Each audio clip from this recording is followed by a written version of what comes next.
पवित्र श्रीमद् भागवत गीता, पवित्र चारों वेद, पवित्र कुरान शरीफ, पवित्र बाइबल, पवित्र गुरु ग्रंथ साहिब, पवित्र कबीर साहिब की वाणी में छुपे हुए गूढ़ रहस्य अर्थात तत्व को जानने के लिए कृपया अवश्य सुनिए जगत गुरु तत्वदर्शी संत रामपाल जी महाराज के मंगल प्रवचन। नागा होते हैं वो बिल्कुल नंगे रहते, तन पर कोई लंगोटी भी नहीं रखते। तो वैष्णु साधु कहने लगे, ओ शरड फरड, तुम नाते न धोते, टट्टी के हाथ में ना धोते न कमे, और तुमको हम सर्वश्रेष्ठ बार मरो, हम नहाएंगे पहले। अब वो नहाना नूना तो भूल गए, पर भी कभी आग लगी कोई नहीं, पर भी याद आई, लट्ठम लट्ठा मुक्को मुक्का। ये काफ़ी वर्ष पहले की बात है। और तलवार निकाल ली, आपस में जैसे छुर्रा घोंप दे, गर्दन काटे एक दूसरे की। भगवान भी भूल गए और कत्लेआम कर दिया। वहाँ 25,000 लगभग वो तमोगुण के उपासक कटका मर गए, लड़का मर गए, गंगा के पानी में लाश लाश होगी, सब ही सब हो गए। ओहो। अब उसके विषय में परमेश्वर द्वारा दिया गया ज्ञान, आदरणीय गरीबदास साहिब जी को जो ज्ञान प्राप्त हुआ परमेश्वर से, उस ज्ञान के आधार से क्या बताया है। तीर तुपक तलवार कटारी जमदड़ जोर बधावे हैं, हर पैड़ी हर हेत न जाण्या वाजा तेग चलावे हैं। काटे शीश नहीं दिल करुणा वो जग में साध कवावे हैं, जो जन उनके दर्शन को जावे उनको भी नरक पठावे हैं। ओह, ये भी बैदा है, बैधे से भेद अलैदा, ये भी बैधा, बैधा क्यों जाण्या हम सतगुरु बैठे नो जाण्या। अब क्या बताया है कि तीर तुपक तलवार कटारी और डट के युद्ध करते हैं ये साधु, जिनको हम साधु कहते थे, संत कहते थे। और हर पैड़ी हर हेत ना जाना, अर की पैड़ी कहे और भगवान में प्यार भी को ना उपजा। और के नान पर बिजली पड़े थी, 2 मिनट आगे पाछे ना लेते हैं, के जुल्म कर डाला उन्होंने। हर पैड़ी हर हेत ना जाना, और वहां जा तेग यानी तलवार चलावे है, और काटे शीश और नहीं दल करुणा वो जग में साध को आवे हैं। उन्हें संत भी कहते हैं, साधु भी कहते हैं, जो ऐसे निर्दयी। और जो जन उनके दर्शन को जावे उनको भी नरक पठावे हैं। ऐसे नालाक का दौरा कोई शिक्षा लेने जा के देंगे वो ये बकवाद मार काट सिखावेंगे। तो क्या बताते हैं, परमात्मा भी यही कहते थे, तिनके सुत हैं तीनों देवा, ये अंधर जीव करते हैं सेवा। गुण तीनों की भक्ति में ये भूल पड़ो संसार, कह कबीर निज नाम बिना कैसे उतरो पार। बोलो सतगुरुदेव जय। परमपिता परमात्मा पूर्ण ब्रह्म सारी सृष्टि के रचनहार कुल मालिक कबीर देव, कबीर साहब, कबीर अल्लाह, अल्लाहु कबीर, ये वही परमात्मा है जिसने सर्व ब्रह्मांडों की रचना की है। ये वही परमात्मा है जो अंगारी है, बम्भारी है। अंगारी कहते हैं अग माने पाप, अरि माने शत्रु, जो हमारे पाप कर्मों का नाश कर सकते हैं, एकमात्र यही परमेश्वर है। और जो हमें काल के बंधन से छुड़ा सकते हैं वो यही परमात्मा कबीर जी हैं, जो बनारस में, काशी में, भारतवर्ष की पवित्र भूमि पर सन 1398 में संवत 1455 ज्येष्ठ उतरते की पूर्णवासी ज्येष्ठ सुदी पूर्णिमा को एक लहर तारा तालाब, लहर तारा नामक सरोवर के अंदर विकसित एक कमल के फूल पर शिशु रूप धारण करके सतलोक से आकर विराजमान हुए। और वहां से उनको नीरू नीमा नाम के जुल्हा दंपत्ति उठाकर ले गया। वो निसंतान थे, उन्होंने उनकी बच्चे की तरह परवरिश की। परमात्मा लीला करते हुए जब 5 वर्ष के हुए, उसी समय से बड़े बड़े विद्वान पुरुषों की, बड़े बड़े मंडलेश्वरों की, महर्षियों की ज्ञान में छुट्टी कर देते थे, उनके छक्के छुड़ा देते थे। लेकिन वो ढीठ थे, परमात्मा के सत्य वचनों पर भी विश्वास नहीं करते थे। सच्चाई को आंखों देखकर भी वो नहीं मानते थे, क्योंकि वो प्रभु पद प्राप्त कर चुके थे, वो महंत बन गए थे, काफी शिष्य उनके हो चुके थे। परमात्मा कहते हैं राज तजना सहज है, सहज त्रिया का नेह, और मान बढ़ाई ईर्षा दुर्लभ तजना ये। और जब तक हम मान बढ़ाई ईर्षा नहीं तजेंगे, परमात्मा हमारे निकट नहीं आ सकता। तो ये वो परमात्मा है पूर्ण ब्रह्म, जिसने सर्व ब्रह्मांडों की रचना की। वो परमात्मा आकर के हमें अपनी लीला करते हैं और साथ में यथार्थ ज्ञान से परिचित कराते हैं, यथार्थ आध्यात्मिक ज्ञान से, और हमें इस मानव जीवन की वैल्यू बताते हैं, इसके महत्व से परिचित कराते हैं। पुण्यात्माओं, परमेश्वर कहते हैं मानुष जन्म दुर्लभ है, भाई मिले न बारंबार, जैसे तरवर से पत्ता टूट गिरे, वो बहुर नहीं लगता डार। आज आपका परिवार है, खूब आनंद मंगल है, और कभी भी किसी भी सदस्य की किसी समय अचानक किसी भी कारण से मृत्यु हो जाती है, वो पुनः आपको उसी रूप में नहीं प्राप्त हो सकता, ना वो वहां आ सकता, ना उसको मालूम तू कौन था, कितना आया है, कहाँ गया। परमात्मा हमें याद दिलाते हैं कि तुम काल के जाल में फंस चुके हो, और इस काल भगवान ने, जो 21 ब्रह्मांड का स्वामी है, जो ब्रह्म नाम से सुप्रसिद्ध हो चुका है,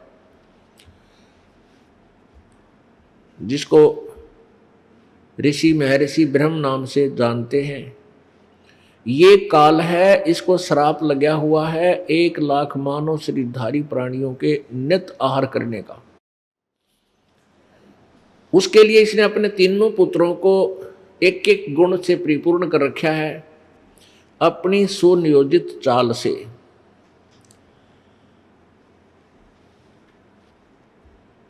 और इन तीनों पुत्रों के द्वारा ये संतानों उत्पत्ति, सतिथि और संहार करवा रहा है। ब्रह्मा जी रजगुण है, इनके अंदर ऐसा गुण भर दिया, काल ने समावेश कर दिया कि इनके शरीर के अंदर से निकल रही पावर शक्ति से प्रत्येक प्राणी संतानों उत्पत्ति करता है। ये विवश है प्राणी।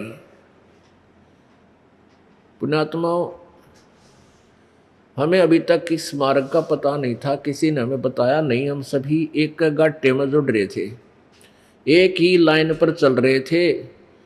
अब जैसे माता गर्भ धारण करती है, उस गर्भ के अंदर उसको के दौरान उसको कितनी परेशानियों का सामना करना पड़ता है, वही जान सकती है। और फिर भी संतानों उत्पत्ति करनी ही पड़ती है। और फिर उसके बाद इस काल भगवान ने अपने दूसरे पुत्र विष्णु जी को सतोगुण युक्त कर दिया। सतोगुण के प्रभाव से हम इस विष्णु जी से निकल रही शक्ति से, इस पावर से हम एक दूसरे को चाहते हैं, एक दूसरे में ममता बनती है, मोह उत्पन्न होता है, लगाव बनता है। इस मोह से दूर होना जीव के बस की बात नहीं। ये जीव से बाहर की पावर है, जीव के बस का नहीं। जैसे एक छोंक लगाया जाता है मिर्च का, और उस छोंक से फिर छींक आती है तो जीव के बस का नहीं, छींक न रोक सके, उसके बाहर की बात है। इसी प्रकार इस काल ने तीनों पुत्रों के द्वारा हम सभी प्राणियों को इतना विवश कर दिया कि हम चाहकर ना चाहकर संतानों उत्पत्ति अवश्य करेंगे। फिर ऐसे लोक वेद शुरू कर दिए इसने कि भाई पुत्र बिना मोक्ष नहीं। मान ले कोई चाहे भी वह बेटा ना हो, बेटी ना हो तो कोई बात नहीं। मान ले किसी का संतान नहीं हुई संस्कारवश, तो दूसरे ना टेकन दे, कोई न कोई आके इंजेक्शन लाए जाएगी, कोई पड़ोसन आ जाएगी, कोई रिश्तेदार आ जाएगा, आए बालक कोई ना, ओहो संतान तो चाहिए बेबे। मतलब बेरा नहीं, वो ना चाहे उसके कुछ भूल सी पड़े तो वो इंजेक्शन लानी है, काल भेज दे, इन छेड़काओ, ये कोई पंगा पावे और दूसरा ब्याह करवावे, चाहे किसी तरह करे, चाहे 100 पंगे पाक है। यानी संतान उत्पत्ति उस दृष्टिकोण से भी जरूरी बना ली। परमात्मा क्या बताते हैं, क्या मांगू कुछ थिर न रहाई, देखत नैन चला जग जाई, 1 लख पूत 1.25 लख नाती, उस रावण के दीवान बाती। अब मान लीजिए किसी का संतान को नहीं, संतान नहीं है और वो बिल्कुल समाज के द्वारा इतना परेशान कर दिया जाता है, वो दंपति फिर वो संतान की तरफ में चाहे कितने भी भटकना धक्के खाने पड़े वो जरूर जाएगा, कितने बता दो उसने, और फिर भी ना होता कुछ भी। पुण्यात्मा, हम भगवान के ज्ञान से अपरिचित होकर आधे से ज़्यादा टेंशन न्यों बना लें। जब हमें ज्ञान हो जाएगा फिर हम इस टेंशन से 90% फ्री तक वैसे ही हो जाएंगे, 10% रहेगी वो धीरे धीरे ज्ञान से भक्ति से सब ठीक हो जाएगा। अब परमात्मा कहते रावण के 1 लाख बेटे थे, 1 लाख और 1.25 लाख ऐसे ऐसे रिश्तेदार थे नो, एक से एक तगड़े सूरवीर और धनवान। क्योंकि हम अच्छा रिश्तेदार ढूंढते हैं भी, अच्छी उसकी गांव में, नगरी में, शहर में प्रभुता हो, और हमने का हमारा रिश्तेदार भाई MLA बन रहा है। तो परमात्मा बताना चाहते हैं कि तुम 1-2 पुत्र प्राप्त करके ही, प्राप्त करने की इच्छा करके क्या बनाना चाहते हो, तुम क्या सतीथि चाहते हो अपनी। रावण के 1 लाख बेटे थे और 1.25 लाख रिश्तेदार नाती, और आज उसका कोई दीवा लावणिया भी कोई ना, वह कित गए, वह पुत्र लाख थे वह भी खत्म हुए, अंत हुआ। अब जिसे कर्म को कर्म रावण ने किए थे, आज उसी दृष्टिकोण से उसको जाना जा रहा है। तो पुण्यात्मा परमात्मा हमें क्या याद दिलाना चाहते हैं कि ये काल भगवान का सुनियोजित जाल है, और इस जाल में तुम फंस चुके हो, और इससे निकलने की प्रयत्न भी सभी कर रहे हैं। जैसे प्रत्येक प्राणी मनुष्य शरीरधारी 1% तो हो सकता है जो बिल्कुल सीधे जड़ जूनी से आए हैं, वो भगवान नहीं चाहते, 2% होंगे पूरे विश्व में। अन्यथा परमात्मा को चाहने वाली आत्माओं की कभी नहीं, और कोई ना कोई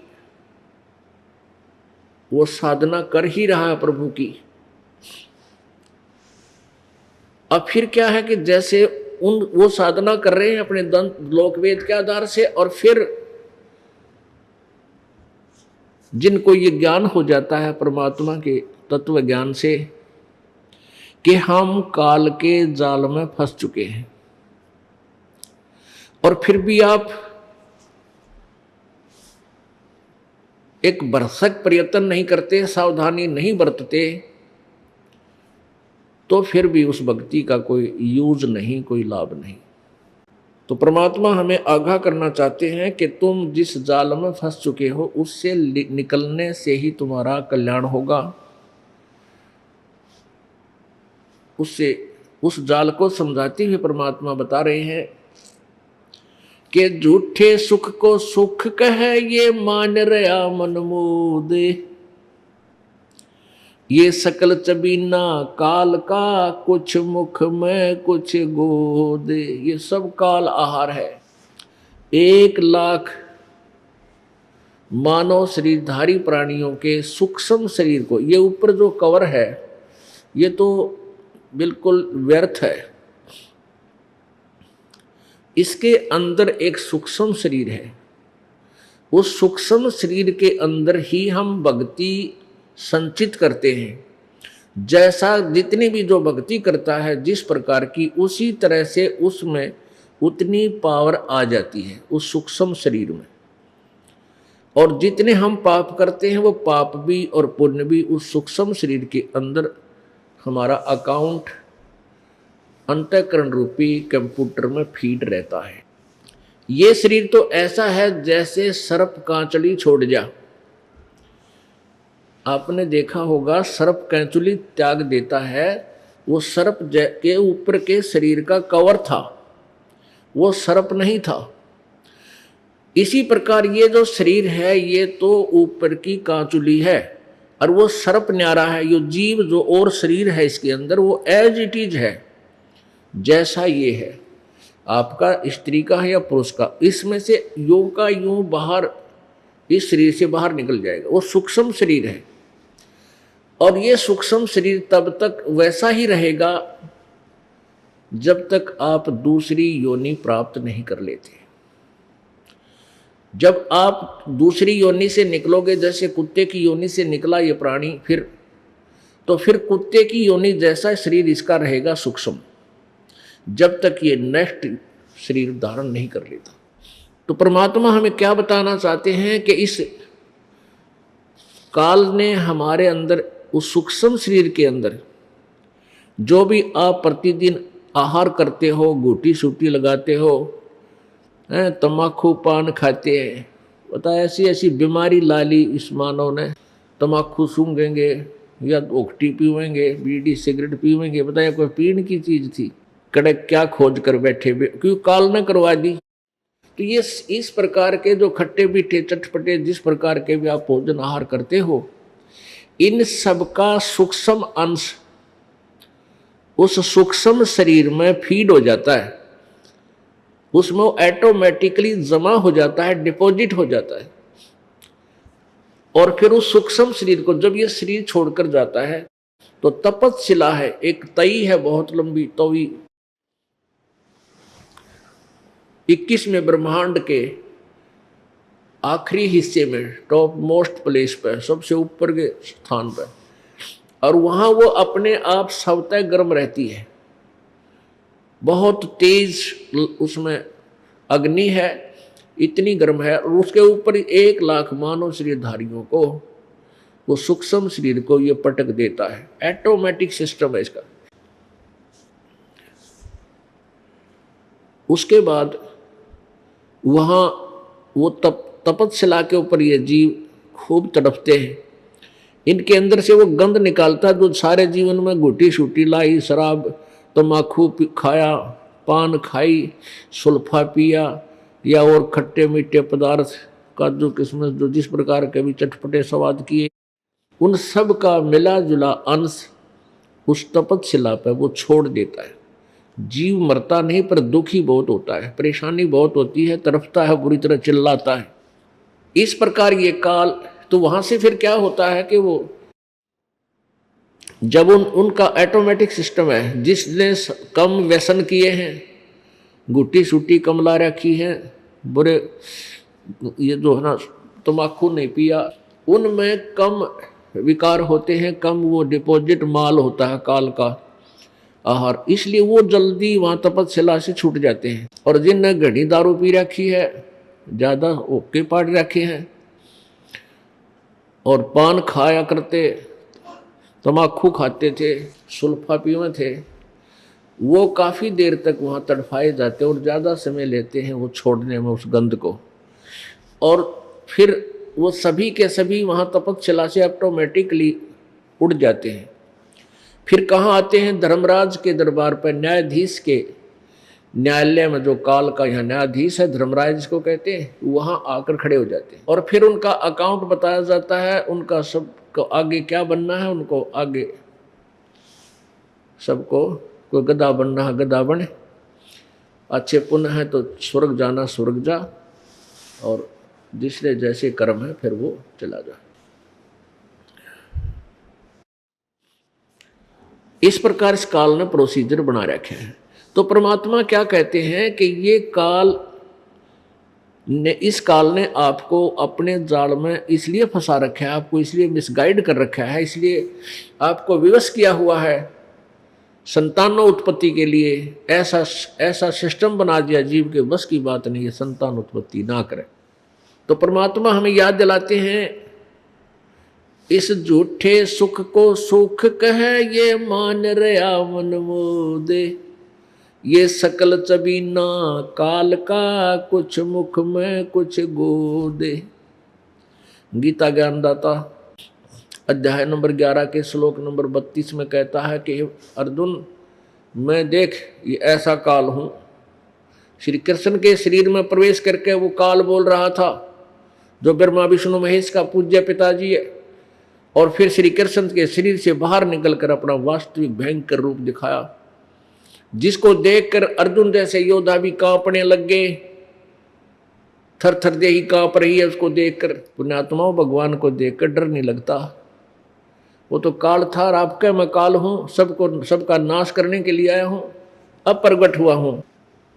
और गीता जी अध्याय नंबर 11 के श्लोक नंबर 21 में अर्जुन देख रहा है, कह रहा है भगवान आप तो देवताओं को भी खा रहे हो, आप ऋषियों को भी खा रहे हो, और ये सिद्धों के समुदाय, इन सिद्धों के टोल आपके और ऋषियों के ये ग्रुप हाथ जोड़ कर आपसे मंगल कामना करते हैं, और वेदों के स्तोत्रों से आपकी स्तुति करके आपकी अपने जीवन की रक्षा मांग रहे हैं, आप तो इनको भी खा रहे हो। तब 11वें अध्याय के 32वें श्लोक में कहता, मैं तो भाई काल हूं और सबको खाऊंगा, सबको खाने के लिए अब प्रवृत्त हुआ हूं। तो यही परमात्मा कह रहे हैं कि सकल चबीना काल का, और कुछ मुख में कुछ गोद। मुख में तो वो है जो 1 लाख चले गए, वो तो उसने खा लिए, और दूसरे बाकी ये आपको यहाँ सुरक्षित रखा हुआ है कुछ दिन के लिए, और ना जाने कब और किसकी टिकट कट जा, किस टाइम कट जा। परमात्मा कहते हैं कि तुम इस काल के जाल से परिचित नहीं हो, इसलिए तुम यहाँ मस्ती मार रहे हो। काल की परिभाषा बताते हुए अपने प्यारी आत्मा धर्मदास जी को कैसे डिफाइन किया परमात्मा ने, काल की डेफिनेशन कैसी बताई कि जैसे कसाई बकरे पालता है, वो उन अपने बकरों को और बकरियों के लिए एक अच्छी व्यवस्था करता है, चारों तरफ उसके डिफेंस करता है, उसको बचाने के लिए बाड़ लगाता है, और एक छाया बनाता है, शेड डाल देता है, जैसे शेड डाल रखे हैं यहाँ पर, और उनके लिए तालाब पानी का बनाता है, चरागाह अलग से, खेत अलग से लेता है, जहाँ झाड़ बोझड़े घास आदि उगा देता है, जिसमें वो सारा दिन आहार करते हैं। तो इस सुविधा को देखकर, और वो बकरे और बकरी अपनी संतान उत्पत्ति करते हैं, उनका उन बच्चों में कितना मोह होता है ये तो आप खूब परिचित हैं। अब वो बकरे क्या समझते हैं, वो बकरियां, कि हमारा जो स्वामी है, हमारा मालिक है, जिसने हमें यहाँ पर रखा है, वो बहुत ही अच्छा है, दयालु है, उसने हमारे लिए शेड बनवा रखा है, उसने हमारे लिए जल की व्यवस्था कर रखी है, उसने हमारे चारे की व्यवस्था कर रखी है। और जब वो कसाई आता है बकरों में, पुण्यात्मा, ये वही आत्मा है जो मनुष्य शरीर से गई हुई है। इन आत्मा को पूरी सेंस होती है कि कौन बुरा है कौन अच्छा है, कौन तुझे प्यार देता है कौन तेरा लठ मारता है। जो प्यार से व्यक्ति बोलता है तो पशु भी उसके पास अपने आप देखते ही चल पड़ते उसकी तरफ प्यार देने के लिए।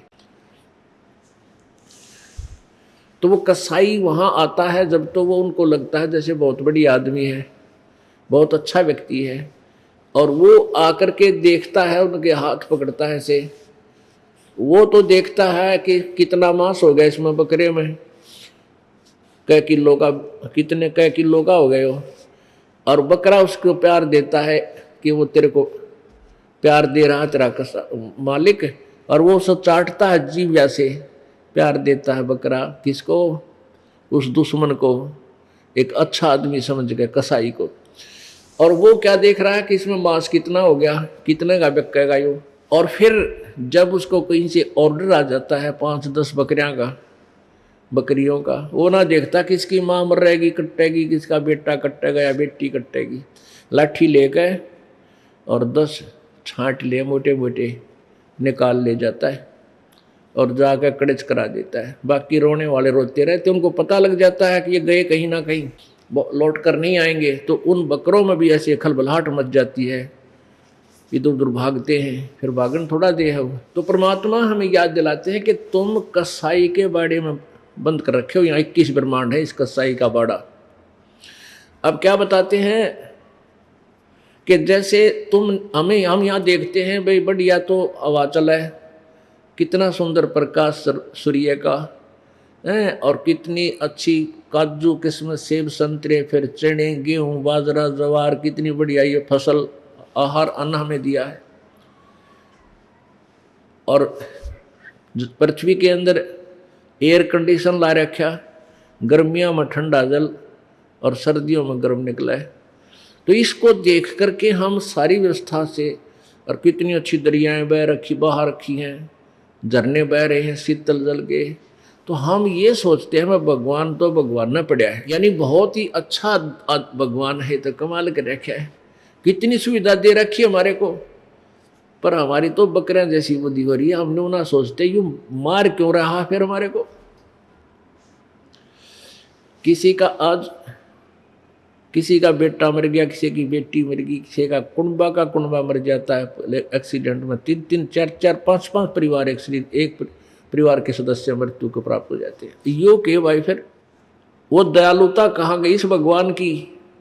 परमात्मा हमें याद दिलाते हैं तुम इस काल को भगवान मान बैठे, ये भगवान नहीं है, और इसके 21 ब्रह्मांड में कहीं भी तुम्हें सुख का नाम नहीं है। हम सतलोक में रहा करते थे आप सभी, और वहाँ आपके आज भी वो स्थान खाली पड़े हैं जहाँ तुम रहा करते, ये सतकर मान लेना। आप अपनी नालायकी इस काल के साथ चुंगल में फंस गए, इसके उपासक्त होकर यहाँ आ गए। और यहाँ क्योंकि ये हमारा मालिक नहीं है, ये हमारा पिता नहीं है, अपने माता पिता को अपने बच्चों का दुख होता है, वो इतना दुख नहीं दे सकता जैसे काल हमें दे रहा है। किसी की टांग कट गई, किसी की को अंधा हो रहा है, किसी का कोड लग गया, किसी के किसी प्रकार की कोई कैंसर, कोई चिल्ला रहा है किसी और बीमारी से, फिर गधे बनाया, गधी बना दी, कुत्ते बना दिए, खाज लागी, कीड़े पड़ गए, और कोई रहम नहीं। तो ये हमारा नहीं है, क्योंकि अपने को दुख होता है। वो अपना कौन है? वो कबीर परमात्मा अपना परमपिता है, अपना मालिक है, अपना स्वामी है, और उसने आज भी हमारे इस दुख की चिंता है।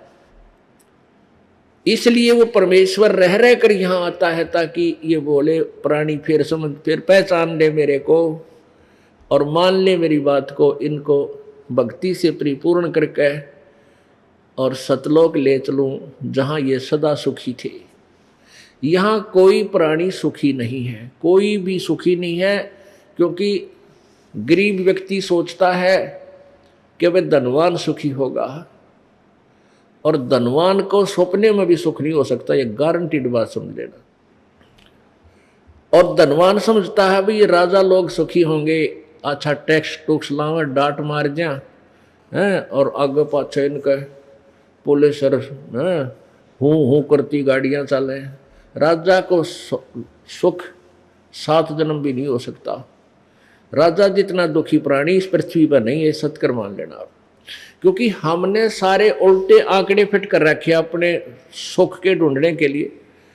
अब एक परिवार का सदस्य, एक परिवार का मुखिया जिसके 5 सदस्य हों, वो कितना दुखी होता है उनकी सारी व्यवस्था बनाने में। और राजा तो एक क्षेत्र का पिता हो जाता है, मालिक होता है,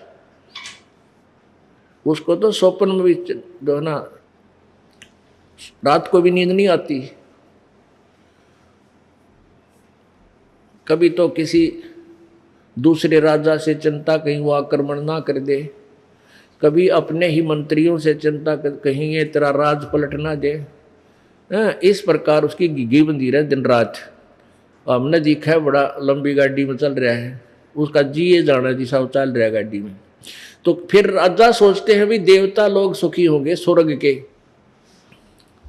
अब स्वर्ग में आप इन देवताओं की कथा सुन लो।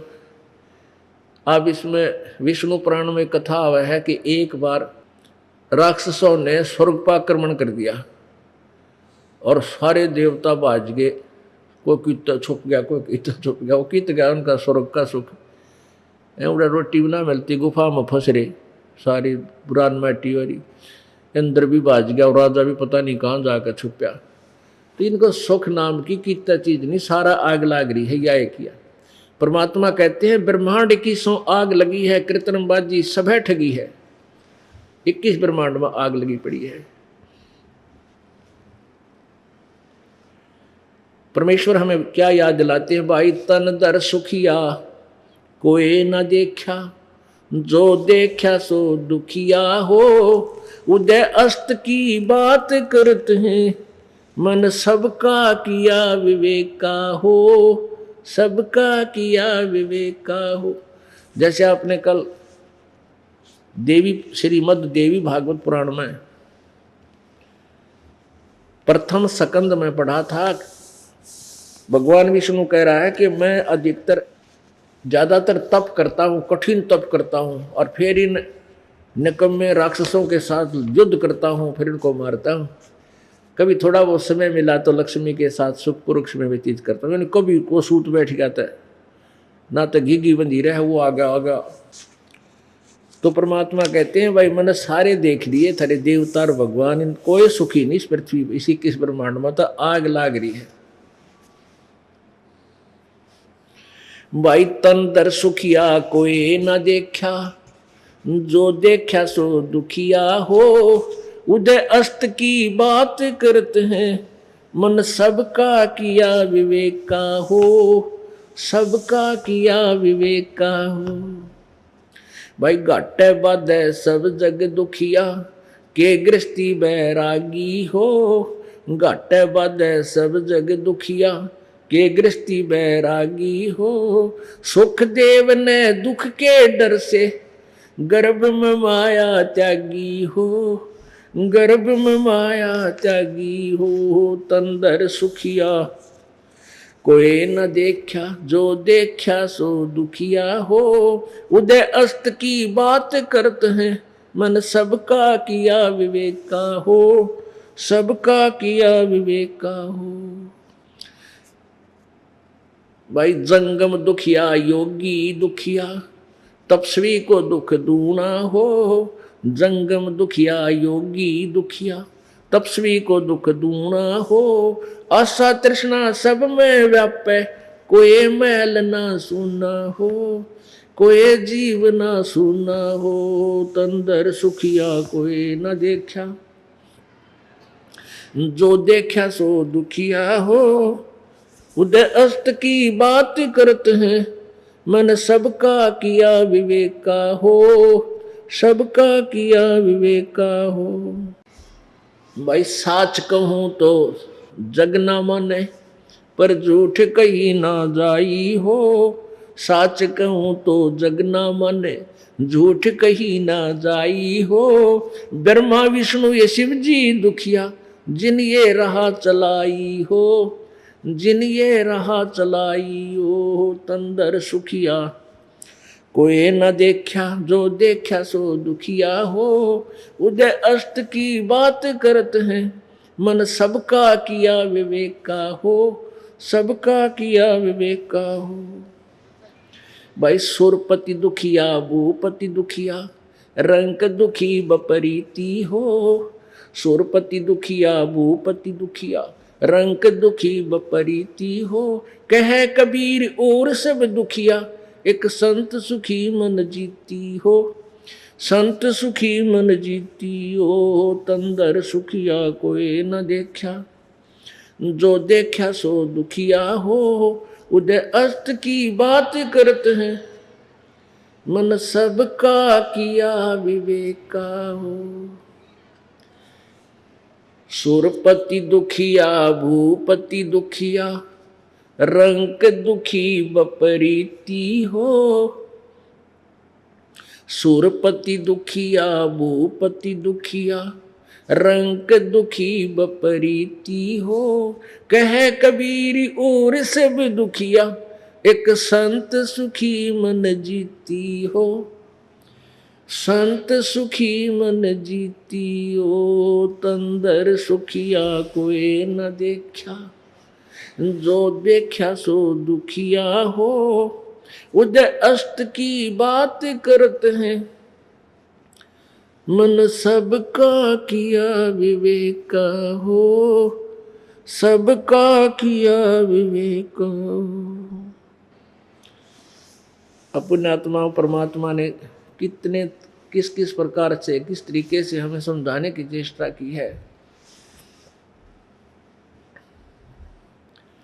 कि तुम इस संसार में सुख की तलाश कर रहे हो। इसमें कहीं पर भी आपको सुख नाम की चीज नहीं मिला, क्योंकि तुमने सुख देखा ही नहीं है। हमने सुख का पता ही नहीं, हम भूल चुके हैं जो सुख हम सतलोक में छोड़कर आए थे। वहां कैसा सुख है? शंखों लहर बेहर की उपजे, कहर नहीं जा कोई। दास गरीब अचल अविनाशी, सुख का सागर सोई। शंखों लहर मेहर की उपजे। आप कभी कभी किसी समय एकांत में जब बैठे हो, जो पुण्यात्माएं हैं उनमें ये अवश्य हिलोर उठती है। ऐसी हिलोर उठती है उस समय एकदम अंतःकरण इतना पवित्र बन जाता है, कोई भी बुरा नजर नहीं आता, किसी से द्वेष नहीं रहता, अंश मात्र भी। जो शत्रु होते हैं वो भी अपने से लगते हैं, क्या किस कारण से हम झगड़ा कर रहे हैं। और वो हिलोर, वह लहर होती है थोड़ी सी देर की, और वह फिर चली जाती है, जो समाप्त हो जाती है हृदय से, फिर वो अड़ंगा शुरू हो जाता है।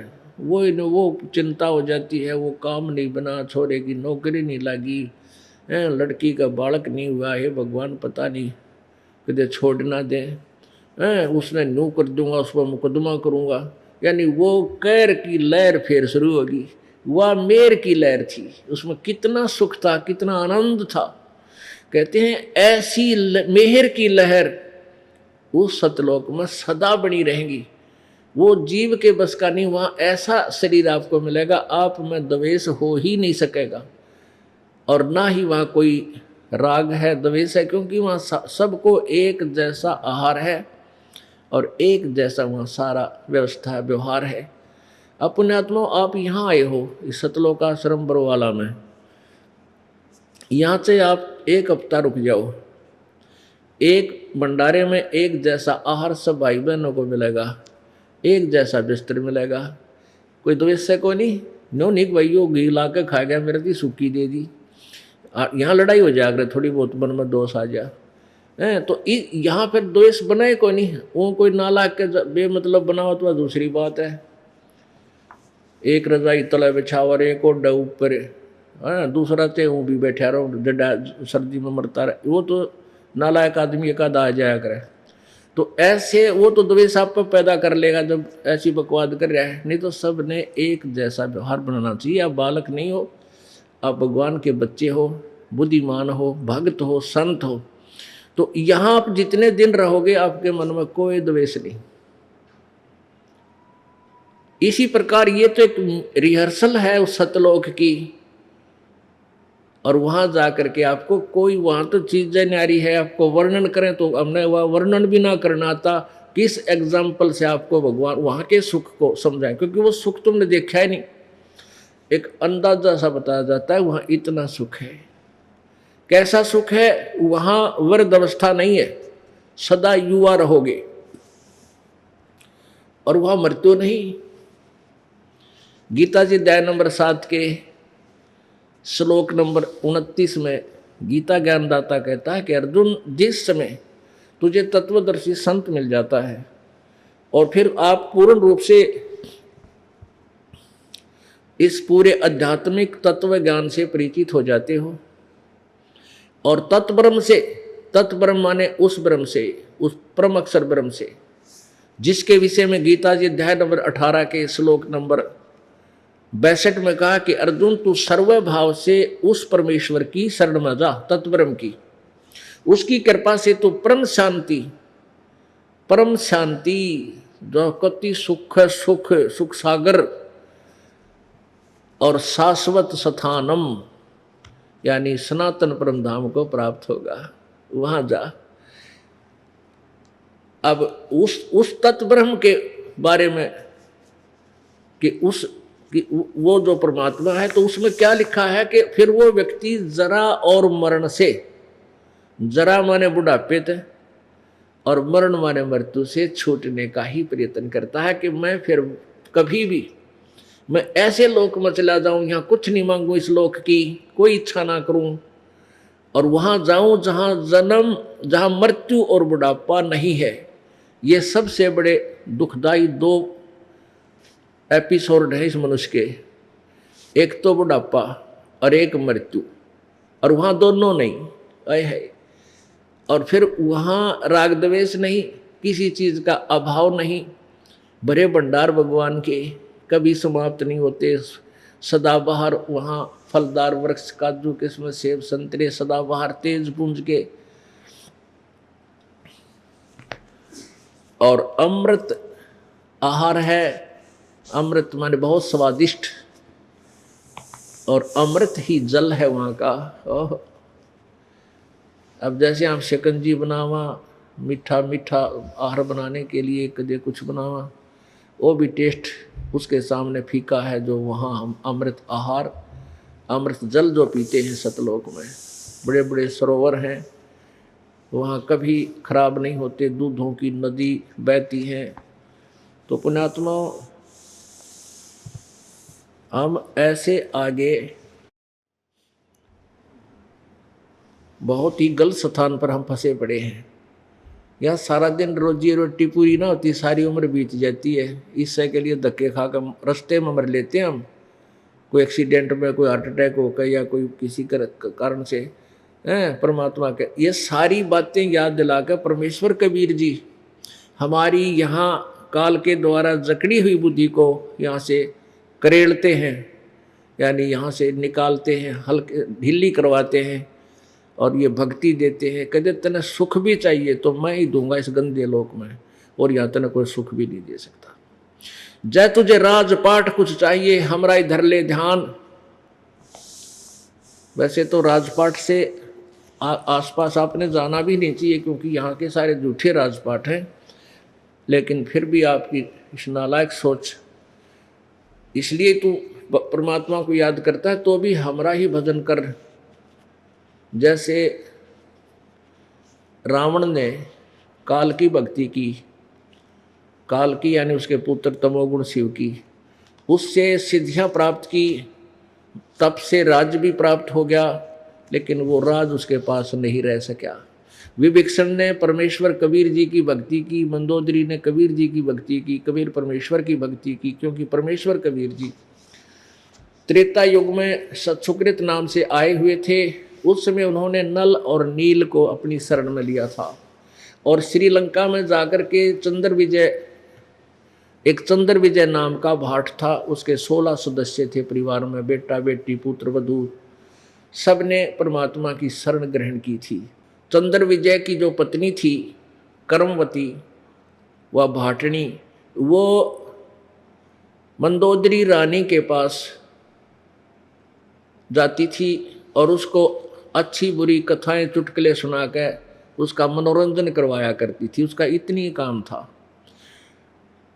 और फिर उसके बदले में उनको वो रानी कुछ रोजी रोटी का धंधा दे देती थी, को आटा दे दिया, कदे चावल दे दिए, इस तरह उनका गुजारा हो रहा था। अब जब चंद्र विजय भाट के परिवार को परमेश्वर कबीर जी के तत्व ज्ञान का ज्ञान हुआ, परिचय हुआ, उसके बाद वो ही क्रमवती चंद्र विजय की पत्नी भाट की भूल गई वो बकवाद जो सारा दिन मंदोदरी के पास बोलिया करती थी। फिर वो क्या करती थी, ये सृष्टि रचना परमात्मा ने जो सुनाई थी, ये मीठे मीठे शब्द परमात्मा की महिमा के, वो मंदोदरी को सुनाने लगी। कौन? चंद्र विजय भाट की पत्नी। अब वो मंदोदरी उसके मुंह की तरफ देखा और उसको कहे कि अड़ंगे तू इतनी सुथरी कत्ते बोलन लगी, तेरे अंदर तो सारा गोबर भरा था। अंधे बूंदी बात कहनी, क्योंकि रानी को राजी रखना उसने, यानी जो पहले जब तक हम भक्ति भाव में नहीं थे, जो बेउदी बातें करे वो अच्छा लग गया करता। तो अब उसने वो बात सुहावा नहीं, करमवती ने चंद्र विजय की पत्नी, वो तो बढ़िया बात जो ज्ञान परमात्मा का समा लिया। तो फिर वो कहने लगी, मंदोदरी उसको कहती थी कि तू इतनी बढ़िया बात कितने लाई, तेरी बात सुनती हूँ मेरी आत्मा गदगद हो जाती है। आपने कहाँ से प्राप्त किया ये निर्मल ज्ञान? तब उसने बताया कि हमारे गुरु जी आते हैं और उनकी बात अगर आप सुन लोगे ना, फिर तो कहना है क्या है। कहने का लंबा चैप्टर ना करना चाहता दास के फिर मंदोदरी ने भी कबीर परमेश्वर का नाम लिया। फिर उसका देवर था विभीषण, वो भी एक पुण्य आत्मा, पूर्व संस्कारी, को पिछले जन्म का प्रभु का भक्त था। अब उनको निकालना था प्रभु ने, गोता मारू स्वर्ग में जा बैठू पाताल, कह कबीर ढूंढता फिरूं अपने हीरे मोती लाल। गरीबदास जी कह रहे हैं परमात्मा कबीर जी बताओ थे कि भाई मैं तो अपने हीरे मोती लालों को ऐसे ढूंढता फिरता हूँ, कितना पा जाओ वहाँ किसी जाति में, किसी मजहब में और किसी देश में हो, जो मेरे पिछले संस्कारी हैं उन तक निकालूंगा और कलम दूसरा कभी चढ़ा दूंगा, यानी औरों को भी ले लूंगा जो अभी तक कभी मेरी शरण में किसी युग में ना आए हैं इस ज्ञान के द्वारा। तो विभीषण ने भी परमात्मा की शरण ग्रहण कर ली थी कबीर जी की। अब जिस राज्य को रावण रखना चाहता था और काल प्रेरणा से काल की भक्ति से प्राप्त किया था, उसको रावण नहीं रख सका। वो लंका भी विभीषण को मिली, वो राज्य भी विभीषण को दिया, लेकिन विभीषण परमात्मा के ज्ञान से परिचित था, क्योंकि वो निकम्मे तो सारे मरे गए थे, लड़के कटके, बढ़िया ठीक ठीक सी आत्मा रहेगी थी। तो जहाँ अच्छी आत्मा हो तो राजा को भी कोई विशेष जो है शक्ति नहीं करनी पड़ती, उसका भी मन शांत रहता है। तो विभीषण ने राज्य किया, पूरी जनता जितनी भी बची थी बहुत आनंद से रहा करती थी, और विभीषण ने भी अपनी भक्ति की, मंदोदरी ने भी भक्ति की। तो यहाँ परमात्मा कहते हैं जैतन राजपाट भी चाहिए, या यो रोग भी मैं काटूंगा तेरा, ये भी मैं ही दे सकता हूँ, तेरे भाग में ना होगा तो दे दूंगा, लेकिन ये राज अच्छी चीज नहीं। आप सतलोक में चलो, वहाँ सदा सुखी रहोगे। पृथ्वीपति चकवे गए जिनके चक्र चलंत, रावण श्रीखे कौन गिणे ऐसे गए अनंत। चक्रवर्ती राजा को चकवे बोलते हैं संत भाषा में, कि पृथ्वीपति पूरी पृथ्वी पर जिनका शासन था वह भी चले गए कूद उछल कूद मचा के, क्योंकि उसके पिछले पुण्य थे तब तक राजा रहा, अब गधा बन गया। तो इस राज्य की भी हमें आवश्यकता कति नहीं, यहाँ का तो कुछ भी ना चाहिए अपने को। हम अभी तक क्या गलती करते रहे, जैसे भी हम वेदों अनुसार साधना करते हैं तो उसका बहुत सा लाभ हमें मिलता है। जैसे ओम नाम है, ओम का जाप है, गुरु जी से लेकर के अच्छे संत से, जो क्योंकि प्रत्येक समय में काल भी अपने यथार्थ संत भी भेजता है, जो अधिकारी बनाकर भेजता है। ओम नाम के जाप तक ही वो दे सकते हैं, ये दूसरे मंत्र वो नहीं दे सकते, उनको अधिकार है ही नहीं, ना उनको पता है। तो उनसे हम नाम लेकर भी, जैसे सुखदेव ऋषि पहुंच गए थे विष्णु जी के लोक में, और वहाँ से उनको रिजेक्ट कर दिया, नीचे डाल दिया, कहा जाइए गुरु बनाइए और फिर यहाँ आइए।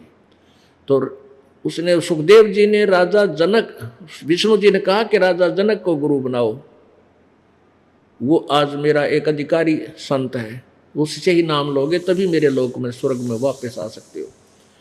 यानी एक जो वास्तविक पासपोर्ट बनाने वाला ओरिजिनल अधिकारी होता है, उसी से बनाया गया पासपोर्ट आपका काम करेगा, नकली से बनाया हुआ व्यर्थ होता है। तो इसी प्रकार तो आप क्या करते रहे, हम स्वर्ग चले गए इस अन्य साधना करके, जैसे ओम नाम का जाप ये दास भी आपको देता है, और उसके साथ फिर दूसरा मंत्र है तत्व मंत्र, उसकी अलग कमाई है, ओम नाम के जाप की अलग भक्ति शक्ति बनती है। और तीसरा मंत्र जो सार शब्द है, जो सार नाम है, वो सत्य शब्द जो गीता जी अध्याय नंबर 17 के श्लोक नंबर 23 में 3 मंत्रों के विषय में जानकारी दी है। ओम तत्सत इति निर्देश है ब्रह्मणे त्रिविध समर्थ है। पूर्ण परमात्मा सच्चिदानंद घन की भक्ति का, उसकी प्राप्ति का केवल ओम तत्सत, यही एक 3 प्रकार का 3 विधि से सिमरन करने का मंत्र है। ओम तो सीधा क्लियर लिखा है, तत् और सत्य सांकेतिक हैं, ये दास बताएगा, और इस पृथ्वी पर कोई भी अधिकारी नहीं है 2 मंत्रों का आपको कोई और दे सके।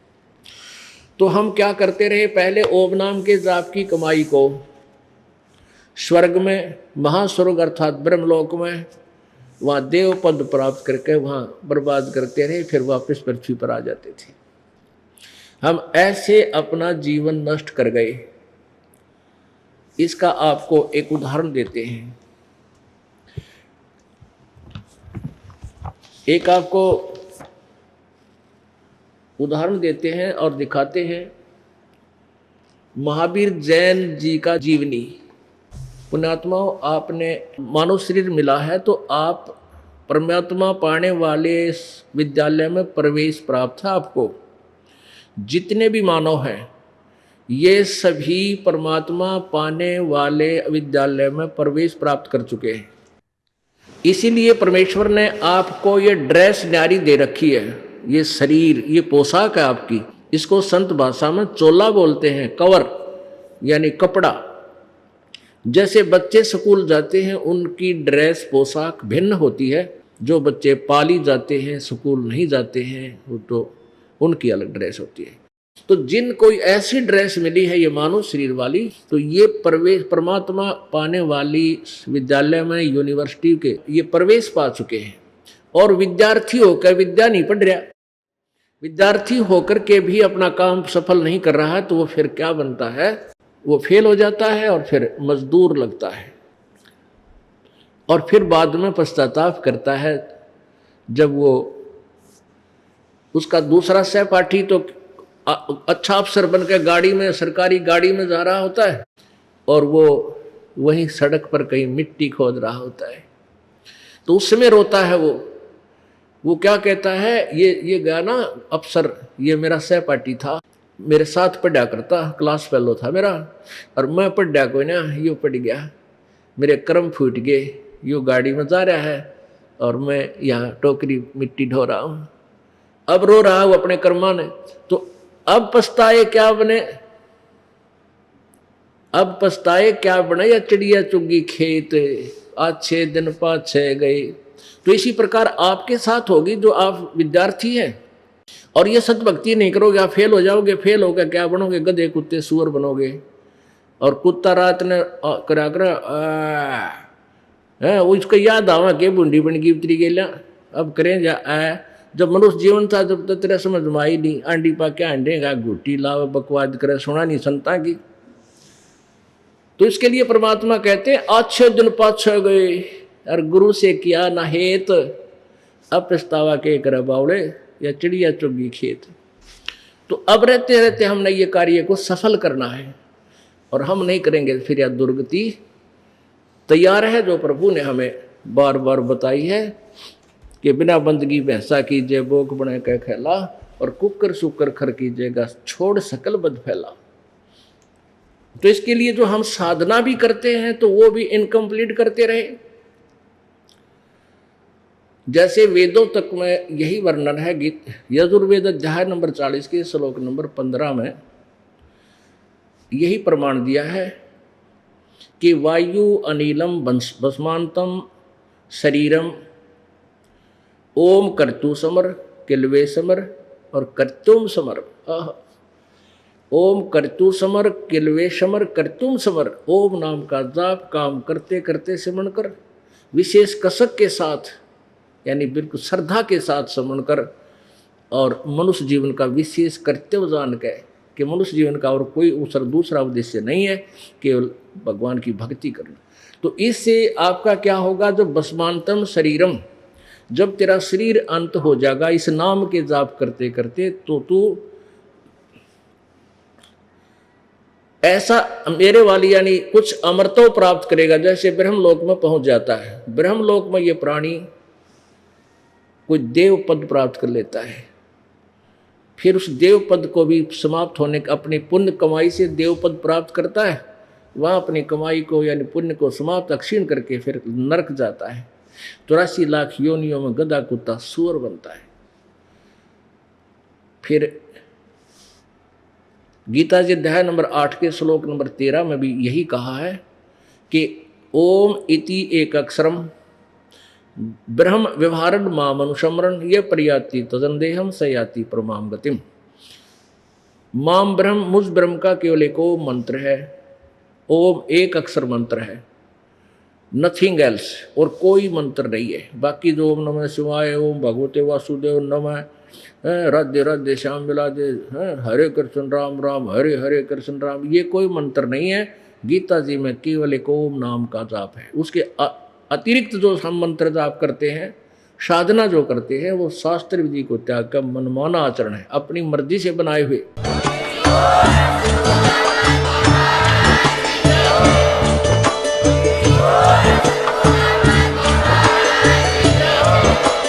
आप सुन रहे थे जगत गुरु तत्वदर्शी संत रामपाल जी महाराज जी के मंगल प्रवचन। अधिक जानकारी के लिए विजिट कीजिए हमारी वेबसाइट www.jagatgururampalji.org। संत रामपाल जी महाराज जी के शुभ आशीर्वाद से पूरे विश्व भर में 500 से भी ज्यादा नाम दीक्षा केंद्र हैं, जिन पर संत रामपाल जी महाराज जी द्वारा ऑनलाइन निशुल्क नाम दीक्षा दी जा रही है। अपने नजदीकी नाम दीक्षा केंद्र का पता करने के लिए संपर्क करें 8222880541।